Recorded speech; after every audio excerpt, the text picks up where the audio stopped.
नमस्कार दोस्तों।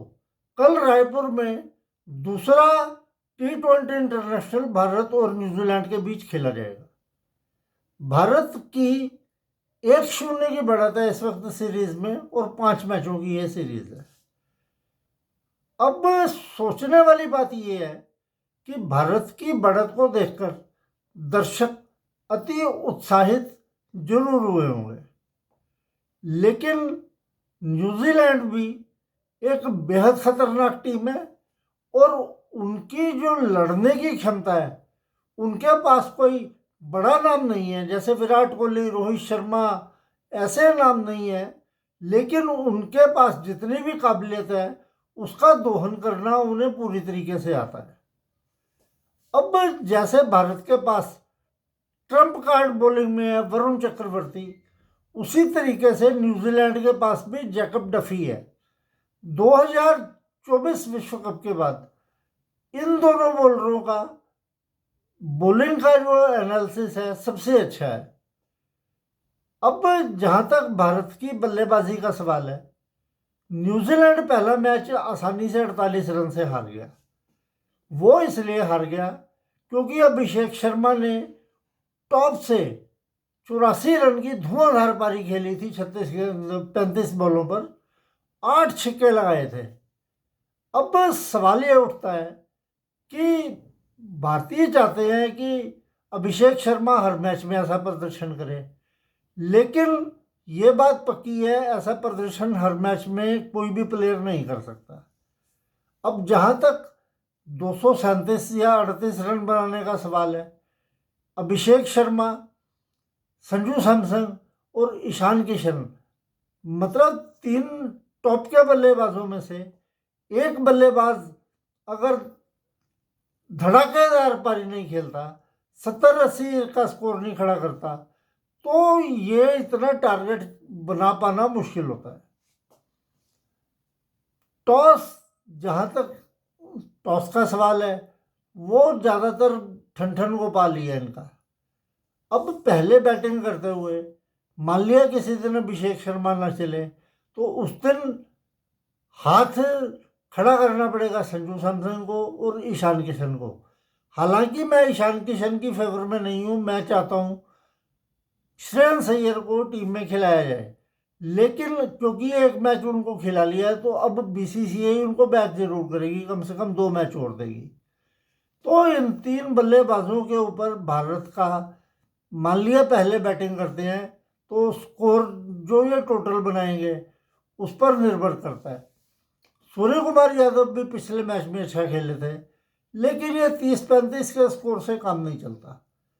कम से कम 65-70 स्कोर जब तक बैट्समैन नहीं बनाता, एक विशाल स्कोर जैसे कल बनाया था, कल बनाए स्कोर में इतनी बात ही है कि अभिषेक शर्मा ने टॉप से और उसके बाद रिंकू सिंह ने अंत में आकर मजबूती दी टीम को।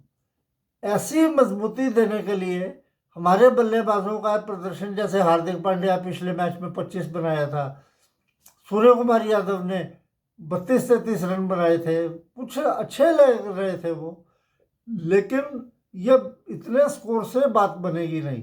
अगर तुमने बड़ा टारगेट देना है तो तुमको 50+ के स्कोर बनाने पड़ेंगे और कम से कम टॉप 3 से एक बैट्समैन हो और एक मध्य से इतना स्कोर करे। जहां तक न्यूजीलैंड का सवाल है, जैकब डफी ट्रम्प कार्ड है। पिछले मैच में भी उन्होंने 4 ओवरों में सिर्फ 27 रन दिए थे। पावर प्ले के ओवरों के बाद एक ओवर आखिर किया था, 19वां ओवर उन्होंने किया था, उसमें उन्होंने कोई खास रन नहीं दिए थे। चलो अर्शदीप था, लेकिन फिर भी बॉलिंग अच्छी उन्होंने की थी। अब जब विश्व कप में मैट हेनरी भी आ जाएगा तो वो भी बहुत अच्छा गेंदबाज है।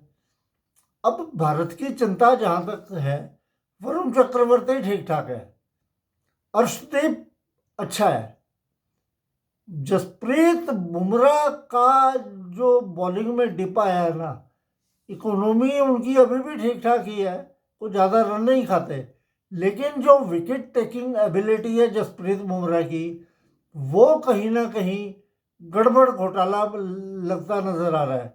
अब वैसी, जैसे पहले बुमराह टॉप पे आते थे तो विकेट जरूर निकालते थे, जब भी अपना स्पेल करने आते थे विकेट जरूर निकालते थे। अब इससे दो बातें साबित होती हैं, या तो बुमराह का डिप पर फॉर्म चल रहा है, वैसे बड़े बॉलर हैं वो किसी भी दिन दोबारा फॉर्म में आ सकते हैं, या न्यूजीलैंड की बल्लेबाजी इतनी अच्छी है वो बुमराह को संभाल कर उनके पूरे ओवर निकाल देते हैं। तो न्यूजीलैंड की टीम भी बल्लेबाजी में कम नहीं है, उनको किसी दिन मौका मिला पहले बल्लेबाजी का, तो जो भारत ने 235-40 रन बनाए थे कल के मैच में वो भी बना सकते हैं। बेहतरीन लड़ाके हैं वो, खतरनाक टीम है, सबसे ज़्यादा खतरनाक टीम न्यूजीलैंड की है इस विश्व कप में। तो भारत उसे चेस किस तरीके से करेगा? जैकब डफी तुम्हें खेलने नहीं देगा, अच्छा गेंदबाज है, और शुरुआत में अगर अभिषेक शर्मा ना चले तो प्रेशर दूसरे बल्लेबाजों पे आएगा। हार्दिक पांड्या ने पिछले मैच में अपने फॉर्म दिखाया था, लेकिन वो भी कुछ समय के बाद लौट रहे। सूर्य कुमार यादव ने भी इतने फॉर्म का परिचय नहीं दिया। नीचे से अक्षर पटेल को 8 नंबर पर खिलाने का कोई फ़ायदा नहीं है। अब उनकी इंजरी का भी अपडेट नहीं है हमारे पास कि वो कल का मैच खेल रहे हैं या तुमने हर्षित राणा को टीम में लेना। वैसे अगर तुमने ये अक्षर पटेल को 8 नंबर पर ही खिलाना है तो इससे अच्छा है तुम हर्षित राणा को टीम में ले लो। हर्षित राणा मारकर ज़्यादा खेल सकता है और बॉलिंग में भी ओवर पूरा करने की संभावना है, गेंद अच्छी करता है वो, कभी खराब दिन भी जा सकता है लेकिन अच्छा बॉलर है और आपके पास एक और अतिरिक्त विकल्प हो जाएगा। तो कल जब भारत और न्यूजीलैंड का मैच होगा तो हम आपसे दोबारा इस बारे में चर्चा करेंगे, लेकिन भारतीय दर्शक ये भूल जाएं कि आप न्यूजीलैंड को 5-0 से सीरीज हराने में कामयाब हो जाओगे। ये न्यूजीलैंड की ऐसी टीम है, कभी भी पासा पलटने की क्षमता रखती है और इनको हल्के में लेने की कोई गलती नहीं करता। बेहद खतरनाक टीम है। अभी तो कॉनवे और सचिन रविंद्रा पिछले मैच में नहीं चले थे, तब इन्होंने 190 बना दिए थे। अगर थोड़ा टॉप से भी इनको साथ मिल गया तो ये 215-20 तो इनके कहीं नहीं गए।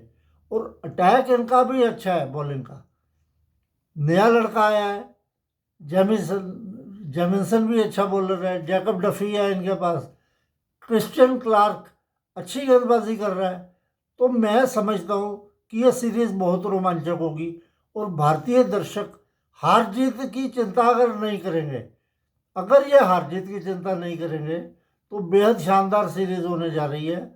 और आप देखना इस सीरीज बहुत क्लोज मैचेस वाली होगी।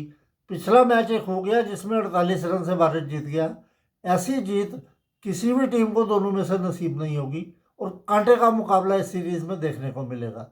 चलो अब कल जब भारत और न्यूजीलैंड का मैच समाप्त होगा तो हम आपसे दोबारा इस बारे में विस्तार से चर्चा करेंगे। तब तक के लिए नमस्कार।